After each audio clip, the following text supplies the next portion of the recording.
bonjour à tous, je m'appelle Aïssatou Touré, je vous remercie dans un premier temps d'être là et je vais vous soutenir mon rapport de stage que j'ai effectué au sein du service scanner de l'hôpital Henri Dunant entre octobre 2020 et avril 2021. Donc tout d'abord, je vais vous présenter mon parcours scolaire et mon parcours professionnel et vous dire ce qui m'a amené à faire cette formation. Puis je vous présenterai l'établissement dans lequel j'ai effectué mon stage. Ensuite, je vous parlerai des différentes missions que j'ai effectuées quotidiennement. Puis je vous parlerai des difficultés que j'ai rencontrées, mais surtout des solutions que j'ai trouvées. Et enfin, je vous ferai un bilan de ces 6 mois passés. Excusez-moi.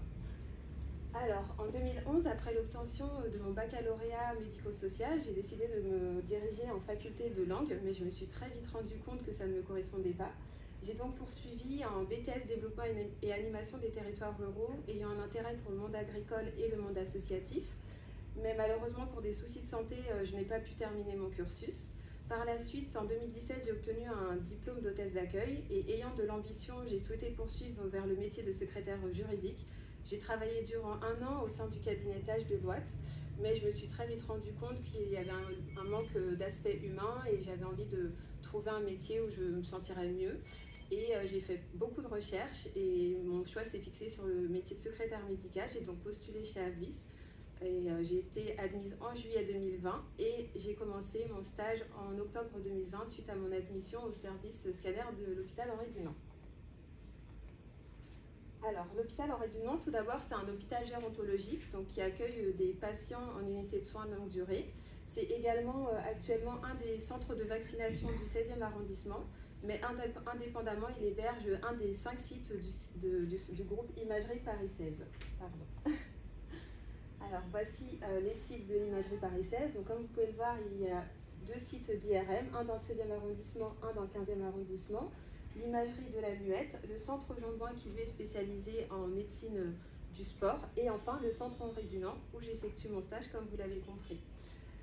Donc il y a 2 accueils au centre Henri Dunant. Un accueil en radiologie, on peut prendre rendez-vous pour des mammographies, échographies ou Doppler par exemple.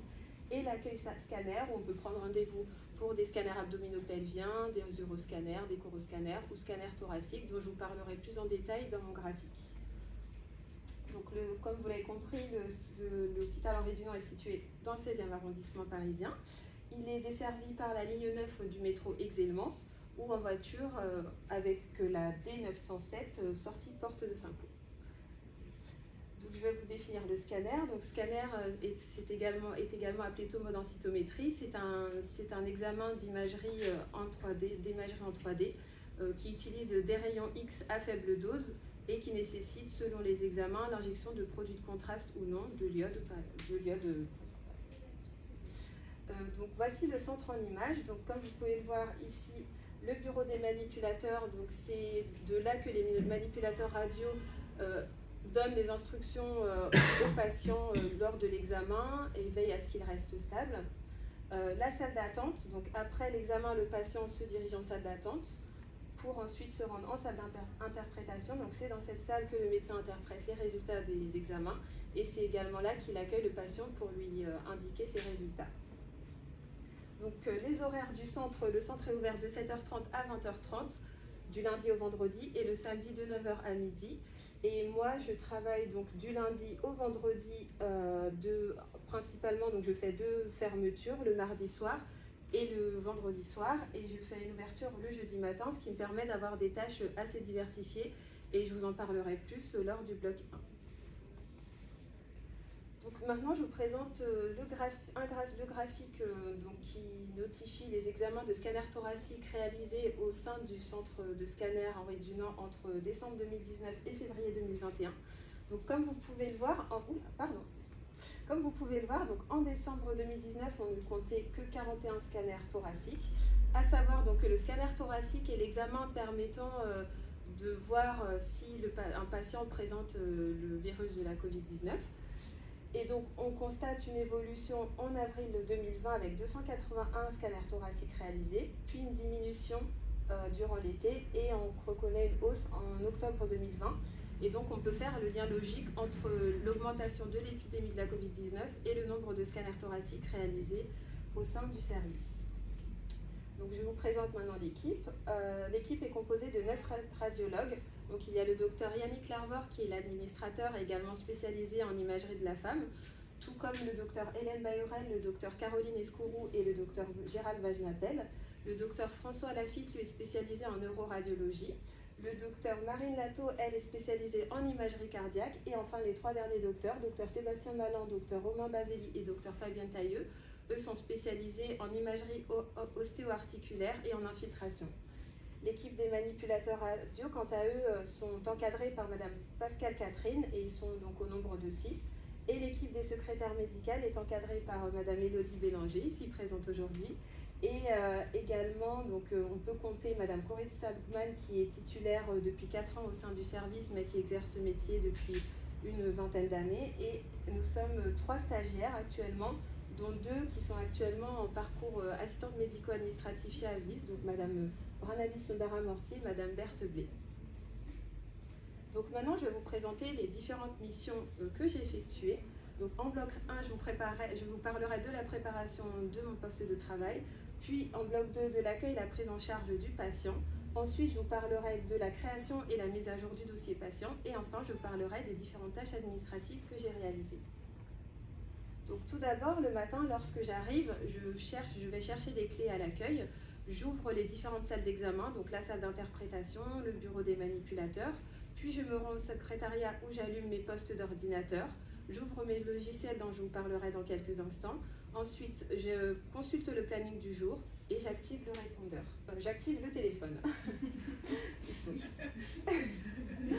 Alors, les logiciels de travail, je pense que vous devez tous connaître Doctolib, donc qui me permet de gérer en ligne la gestion donc, des rendez-vous des patients.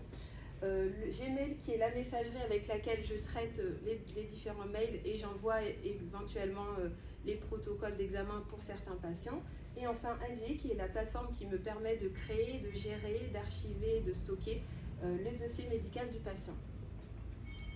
Donc le soir à la fermeture, je fais systématiquement le réassort des imprimantes et du graveur CD des images. Je fais également la télécollecte et la caisse. Puis je prépare la journée du lendemain en imprimant le planning. Et enfin, je ferme les ordinateurs et là, j'active le répondeur. Maintenant, nous passons donc au bloc 2, l'accueil et la prise en charge du patient. Donc je fais 2 types d'accueil, un accueil physique et un accueil téléphonique. Lorsqu'un patient prend rendez-vous, donc je lui demande de me présenter son ordonnance afin de vérifier que l'examen se pratique bien. Puis je lui pose des questions nécessaires avant la prise de rendez-vous. Par exemple, si un patient prend rendez-vous pour une infiltration, je dois lui demander s'il prend des anticoagulants parce que cela nécessite l'arrêt de prise si c'est le cas, quelques jours avant. Puis je saisis les informations du patient et je valide avec lui, je récapitule et j'imprime la convocation. S'il s'agit d'un scanner avec injection de produit de contraste, l'ordonnance de produit de contraste, et je lui récapitule les informations, les dernières informations nécessaires pour le jour de l'examen. Pour une consultation, donc lorsqu'un patient arrive, je vérifie que son nom est bien présent sur mon planning, je surligne son nom, puis je prends les documents nécessaires à l'examen, je constitue son dossier médical dont je vous parlerai dans le bloc 3, puis je l'invite à patienter. Pour un accueil téléphonique, donc c'est le même procédé que l'accueil physique, à la différence que je demande au patient de me lire sa feuille d'ordonnance et je veille à bien récapituler les coordonnées du patient lettre par lettre afin d'être sûr de ne pas faire d'erreur. Et enfin, je fais le partage des documents soit par voie électronique, soit par voie postale. Maintenant, donc, nous passons au bloc 3, création et mise à jour du dossier patient. Donc, tout à l'heure, je vous parlais d'NGI, qui est la plateforme sur laquelle je traite les dossiers médicaux. Donc, je me connecte sur cette plateforme. Je prends la carte vitale du patient, ainsi que les documents nécessaires, ordonnances obligatoires. Et si le patient a plus de 60 ans et qu'il s'agit d'un scanner injecté, je lui demande de me présenter son analyse de créatinine. L'analyse de créatinine donc, permet de voir si le patient n'a pas d'insuffisance rénale. Puis, je saisis les coordonnées du patient si le patient est un nouveau patient. Et s'il est déjà venu, je confirme avec lui ses coordonnées. Ensuite, je saisis le nom de son médecin prescripteur et de son médecin traitant pour le bon fonctionnement du parcours de soins. Puis, je sélectionne le médecin pratiquant l'examen et l'examen pratiqué. et je lui remets le questionnaire de consentement que je lui demande de remplir. Une fois cela rempli, donc je passe à la numérisation des documents que j'intègre dans son dossier médical. Donc je numérise l'ordonnance, l'analyse de créatine cilia et le questionnaire rempli. Je passe au forfait technique, donc j'imprime le forfait technique que je fais signer au patient. Donc le forfait technique permet le remboursement par la sécurité sociale du fonctionnement des machines. Ensuite, je passe à la télétransmission qui est l'envoi par voie électronique de la feuille de soins à la caisse primaire d'allocation à la caisse primaire d'assurance maladie du patient. Et je procède au paiement, donc soit par carte, chèque ou espèce, en pharmacie. Maintenant, donc, la réalisation de tâches administratives diverses. Donc, je saisis les comptes rendus médicaux, après validation des comptes rendus, je remets en forme les comptes rendus et je corrige les éventuelles fautes s'il y en a. Et je procède également à la préparation des résultats en intégrant dans la pochette les planches de scanner, les deux copies des comptes rendus, les CD des images et les documents que le patient m'a remis lorsqu'il est arrivé. Et une à deux fois par semaine, je me rends à la poste pour envoyer les courriers postaux du secrétariat, par exemple les protocoles d'examen envoyés aux patients. Donc comme vous devez vous en douter, comme chaque métier qu'on apprend, on rencontre des difficultés. Ma principale difficulté à moi, ça a été l'incompréhension des termes médicaux. Donc pour y remédier, à chaque fois que je saisissais des comptes rendus, j'imprimais ma version plus la version corrigée, et ce qui me permettait justement d'apprendre des nouveaux termes médicaux, et les cours de terminologie, anatomie, physiopathologie m'ont également beaucoup aidé pour cela. La deuxième grande difficulté a été les gestions des priorités, et pour y remédier, donc j'ai beaucoup observé mes collègues et j'ai suivi leurs conseils, et j'ai appris à anticiper mes tâches et surtout à m'organiser, ce qui forcément m'a permis de mieux gérer mes priorités. Maintenant, donc, nous passons à la conclusion.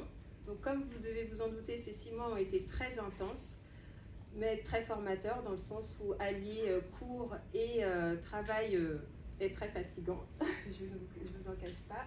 Mais j'ai eu la chance d'être entourée dans une équipe très bienveillante et très pédagogue, notamment grâce à ma tutrice qui est là. Et je pense que c'est vraiment le meilleur moyen d'apprendre un métier quand on est encadré dans la pédagogie et dans la grande bienveillance.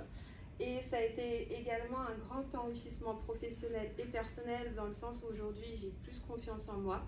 Et comme vous l'avez vu, j'ai un parcours très diversifié, mais aujourd'hui je me sens vraiment à ma place. Je sais que je veux poursuivre dans ce domaine et je ne me suis jamais sentie aussi utile professionnellement. Et enfin, mon souhait, comme vous l'avez compris, est ambitieux. Je souhaite poursuivre en assistante médico-administrative chez Avlis. Et je souhaite acquérir de nouvelles connaissances, de nouvelles responsabilités, et je pense que le niveau Bac+2 n'est pas négligeable. Et donc enfin, je tiens à remercier l'équipe Avlis de m'avoir intégrée et de m'avoir permis de faire cette formation. Je remercie également les radiologues, car je me doute que ce n'est pas évident d'intégrer régulièrement des nouvelles secrétaires, et ils ont très bien su m'intégrer avec bienveillance au sein de leur équipe. Je remercie l'équipe de secrétaires, très bienveillante, comme je n'ai pas arrêté de le dire depuis le début, et notamment ma tutrice qui m'a permis d'intégrer son équipe. Enfin, je remercie l'équipe des manipulateurs radio avec qui j'ai pris plaisir à travailler quotidiennement. Et enfin, je remercie mon conjoint qui m'a soutenue depuis le début et qui m'a porté jusque-là. Merci pour votre écoute.